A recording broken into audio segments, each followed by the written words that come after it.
আপনি একটু হেসে হেসে কথা বলবেন, আপনাকে কেউ দামও দিবে না, সম্মানও করবে না, ভয়ও পাবে না। একটু মুড নিয়ে কথা বলবেন, আপনার পাশেও কেউ আসবে না, পিছন থেকে বদনাম করবে, কারণ চেহারা দেখলেও ভয় লাগে। কেউ যখন একটু মিশুক হয়, তাকে দেখে অনেকে বলে এটার কোনো প্রেস্টিজ নাই, আত্মসম্মান নাই, হায়া শরম নাই, সবার সাথে মিশে যায়। আবার সে মানুষটা যখন ওই কথাগুলাকে কানে নিয়ে নিজেকে রিজার্ভ করে ফেলে, কারোর সাথে মিশে না, কথা বলে না, বলে যে দেখ না তার বাপটা কেমন, অহংকারটা কেমন। মিশলেও জ্বালা, না মিশলেও জ্বালা। আপনি একটু হেসে হেসে কথা বলবেন, আপনাকে কেউ দামও দিবে না, সম্মানও করবে না, ভয়ও পাবে না। একটু মুড নিয়ে কথা বলবেন, আপনার পাশেও কেউ আসবে না, পিছন থেকে বদনাম করবে, কারণ চেহারা দেখলেও ভয় লাগে। আপনি খাইলেও জ্বালা, না খাইলেও জ্বালা, হাঁটলেও জ্বালা, বসলেও জ্বালা, ঘুমাইলেও জ্বালা, না ঘুমাইলেও জ্বালা। বেশি মিশলেও জ্বালা, কম মিশলেও জ্বালা, কথা বললেও জ্বালা, কথা না বললেও জ্বালা। কারণ এটা দুনিয়া, এটা জান্নাত নয়। এখানে এগুলা যতদিন বেঁচে থাকবেন এগুলা থাকবে। তাই বুদ্ধিমানরা মানুষকে খুশি করতে না চেয়ে মানুষের স্রষ্টাকে খুশি করার পিছনে লেগে যায়। সুবহানাল্লাহ। কারণ স্রষ্টা যখন কোনো বান্দার উপর রাজি হয়ে যায়, ওই স্রষ্টার সমস্ত সৃষ্টি ওই সৃষ্টির বান্দাটাকে মহাব্বত করতে শুরু করে, ওই বান্দাকে মহাব্বত করতে শুরু করে, যে রবের সন্তুষ্টি হাসিলের পক্ষে লেগে যায়। বলেন না সুবহানাল্লাহ। আল্লাহ তাআলা আমাদের সবাইকে সেই নিয়ামত নেওয়ার তৌফিক দান করুন। আমিন।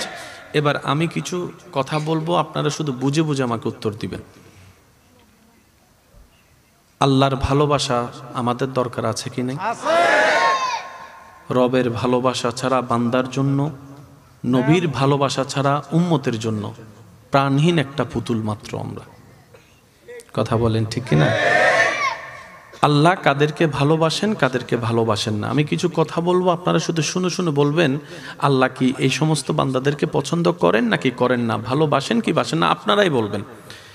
অত্যাচারীকে আল্লাহ ভালোবাসে না। আওয়াজটা মনে হয় একটু বড় হবে। অত্যাচারীকে আল্লাহ ভালোবাসে না। সুদখোরকে আল্লাহ ভালোবাসে না। ঘুষখোরকে আল্লাহ ভালোবাসে না। বেয়াদবকে আল্লাহ ভালোবাসে না। ঝগড়াটিকে আল্লাহ ভালোবাসে না। প্রতারককে আল্লাহ ভালোবাসে না। দুই নম্বরই যারা করে তাদেরকে আল্লাহ ভালোবাসে না। আল্লাহর সীমাকে লঙ্ঘন যারা করে তাদেরকে আল্লাহ ভালোবাসে না। মুরব্বির সাথে যারা বেয়াদবি করে তাদেরকে আল্লাহ ভালোবাসে না। মা বাবার সাথে যারা অত্যাচার করে, মা বাবাকে কষ্ট দেয় অন্যায়ভাবে, তাদেরকে আল্লাহ ভালোবাসে না। যৌতুকের কারণে বউয়ের উপর গায়ে হাত তুলে তাদেরকে আল্লাহ ভালোবাসে না। একটু জোরে বলি। ওজনে 19-20 করে যারা, তাদেরকে আল্লাহ ভালোবাসে না। রাস্তা যারা বন্ধ করে, পানি যারা বন্ধ করে, তাদেরকে আল্লাহ ভালোবাসে না। যারা অন্যের বিয়ে ভঙ্গন করে দেয় ভৌনি দিয়ে, তাদেরকে আল্লাহ ভালোবাসে না। গীবত করে পিছনে পেঁচ লাগাই দেয়, পিন মেরে দেয়, তাদেরকে আল্লাহ ভালোবাসে না। এই সমস্ত কাজ থেকে আল্লাহ যেন আমাদেরকে হেফাজত করে। এবার বলবো, এগুলার উত্তর আপনারা দিবেন।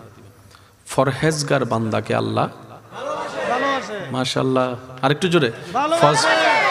ফরহেজগার বান্দাকে আল্লাহ ভালোবাসে।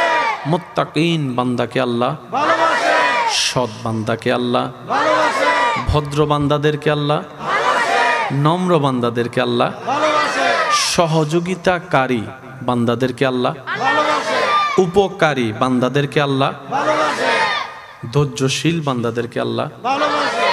সহ্য যারা করে রবের সন্তুষ্টির দিকে তাকিয়ে, তাদেরকে আল্লাহ ভালোবাসে। নামাজীদেরকে আল্লাহ ভালোবাসে। রোজাদারকে আল্লাহ ভালোবাসে। মা বাবাকে খুশি করে চলে এমন সন্তানকে আল্লাহ ভালোবাসে। স্বামী হিসেবে স্ত্রীর হক, স্ত্রী হিসেবে স্বামীর হক যারা আদায় করে, তাদেরকে আল্লাহ ভালোবাসে। বড়দেরকে যারা সম্মান করে, ছোটদেরকে যারা স্নেহ করে, তাদেরকে আল্লাহ ভালোবাসে। যে যার যতটুকু সম্পত্তি প্রাপ্য তাকে সম্পত্তি যে দিয়ে দেয়, তাদেরকে আল্লাহ ভালোবাসে। যারা ধৈর্য ধারণ করে, তাদেরকে আল্লাহ ভালোবাসে। একবার বলি সুবহানাল্লাহ।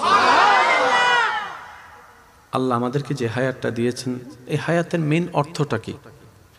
এক কথায় বুঝি, পরকালীন সুন্দর জীবন পাওয়ার জন্য আল্লাহ আমাদেরকে একটা সুযোগ দিয়েছেন। আর একটু মহাব্বতে সুবহানাল্লাহ বলা যাবে। পরকালীন জীবনকে সুন্দর করার জন্য আল্লাহ তাআলা আমাদেরকে যে সুযোগটা দিয়েছেন, এটার নামে হায়াত, এটার নামে জীবন। আল্লাহ কিন্তু একবারও বলে নাই খাওয়া দাওয়া বন্ধ কর, আমাকে খুশি করতে লেগে যা, একবারও বলে নাই। ব্যবসা করতে পারবি না, চাকরি করতে পারবি না, আল্লাহ একবারও বলে নাই। আল্লাহ এটা পর্যন্ত বলে নাই ঘর থেকে বের হয়ে রাস্তায় যেতে পারবি না, বন্ধু বান্ধবের সাথে দেখা করতে পারবি না, কথা বলতে পারবি না, শুধু আমাকে নিয়ে থাকবি, আল্লাহ একটাবারও বলে নাই। আল্লাহ তাআলা বলেছেন সব কর, কিন্তু প্রত্যেকটা করা যেন আমার নবীর দেওয়া সুন্নত মোতাবেক হয়, তাহলে তোর করায় করা হবে, সুন্নতে সুন্নত আদায় হবে, আমি রব খুশি হয়ে যাব, তোর করার উপর খুশি হয়ে আমি আল্লাহ সওয়াবের ব্যবস্থা করে দেব। সুবহানাল্লাহ।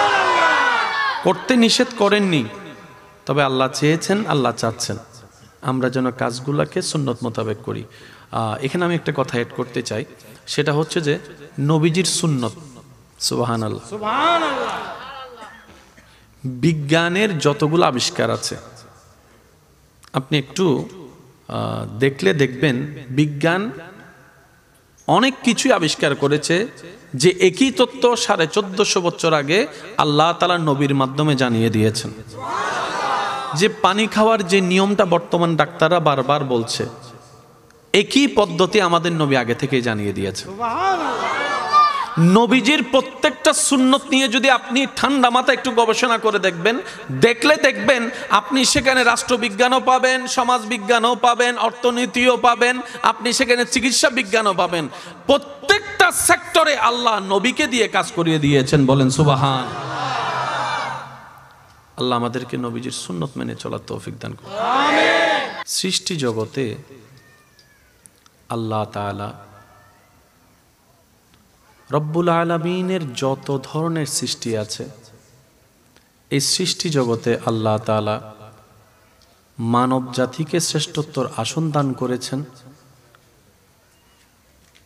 আল্লাহ তাআলা সৃষ্টি জগতের মধ্যে সবচেয়ে দামি আপনার আমার নবী রাহমাতুল লিল আলামিনকে বানিয়েছেন। সুবহানাল্লাহ।